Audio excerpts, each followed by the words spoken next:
Hello everyone, welcome to our webinar today on deciding which digital products make the most sense for you right now. A quick word on who SendOwl is: we make it very easy to sell digital products online. We host them, we give you lots of ways to sell them, and we deliver them securely to your buyer.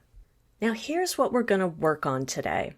With SendOwl, you actually can sell so many different types of digital products. And frankly, even if you're selling PDFs, those can be so many different types of digital products. And this can get so overwhelming, especially when you're first starting out as a digital seller. So in this session, we want to look at some ideas that'll help you focus down on your needs, your business, and what products are best for you at this stage. So a great question to start us off on is, are you currently sharing some free content online? A free content stream is such a great starting point for your digital product journey because obviously you've already been sharing your expertise online and you've developed a following of people who respect you for those skills. And so you have this great opportunity to monetize that audience. If you're not currently sharing anything for free online, that's completely fine, although it's a great way to develop an audience that you can sell to.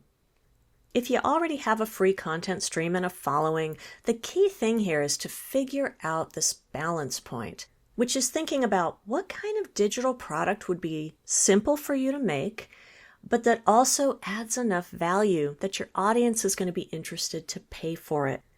So let's take one of those free content examples we looked at a minute ago. Let's say you make workout videos and you share them for free on YouTube.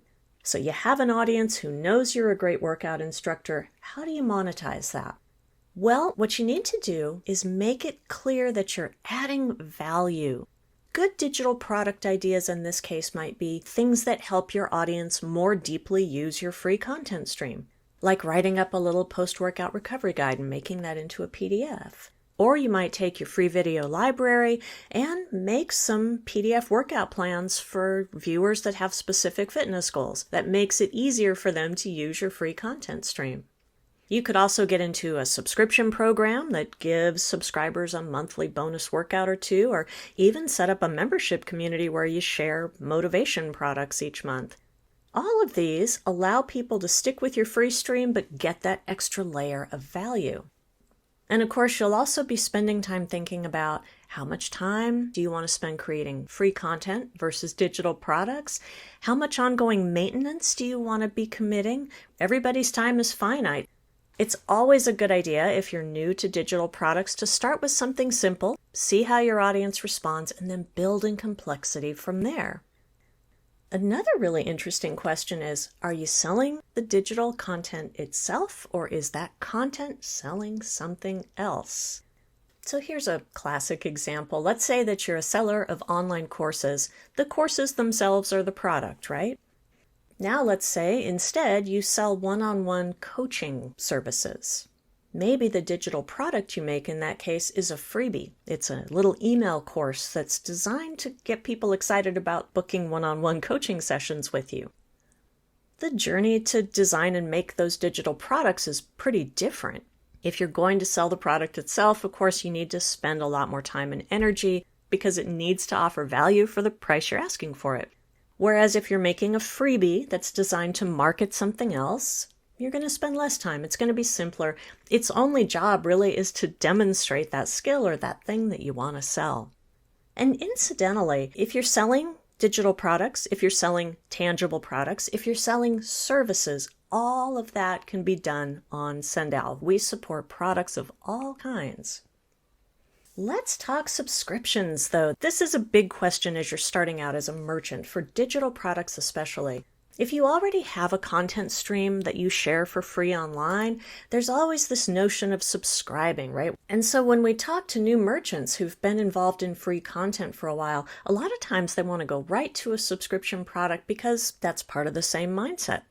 Subscriptions are great for a lot of reasons. I mean, who doesn't love recurring revenue? They're great for keeping you in the sightline of your customers.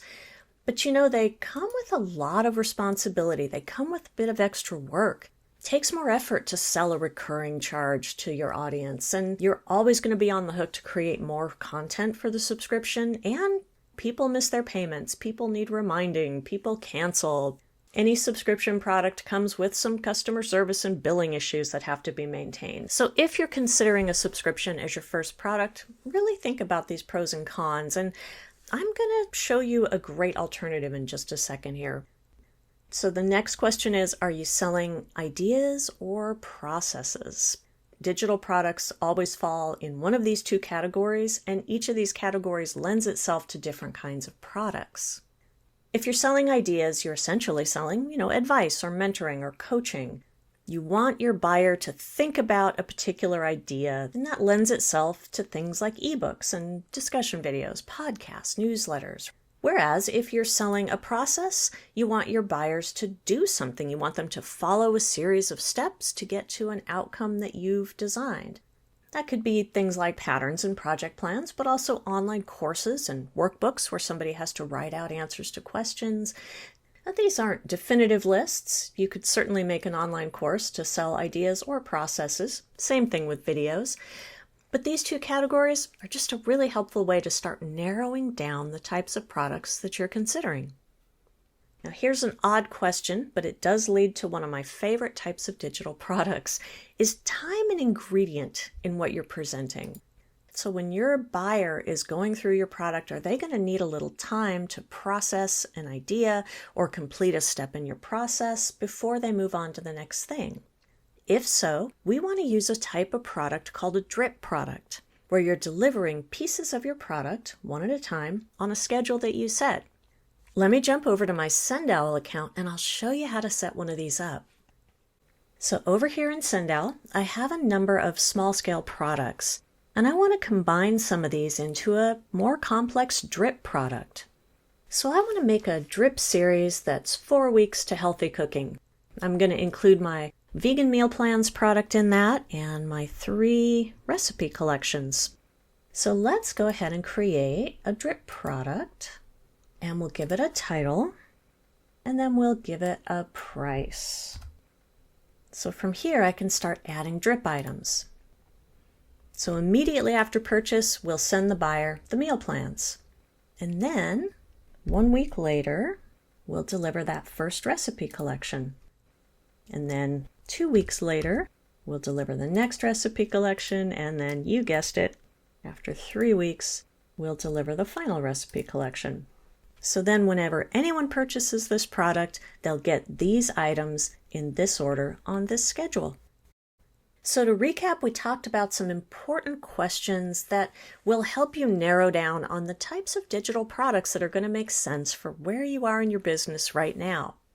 To help you out, we also created a free worksheet for this webinar. You can grab your copy from the description below, and while you're doing that, you'll get a chance to see what a SendOwl download is like. Thanks so much for being with us today. Remember, our Help Center is at help.sendowl.com. It's a great place to get all your questions answered, and we'll see you in the next webinar.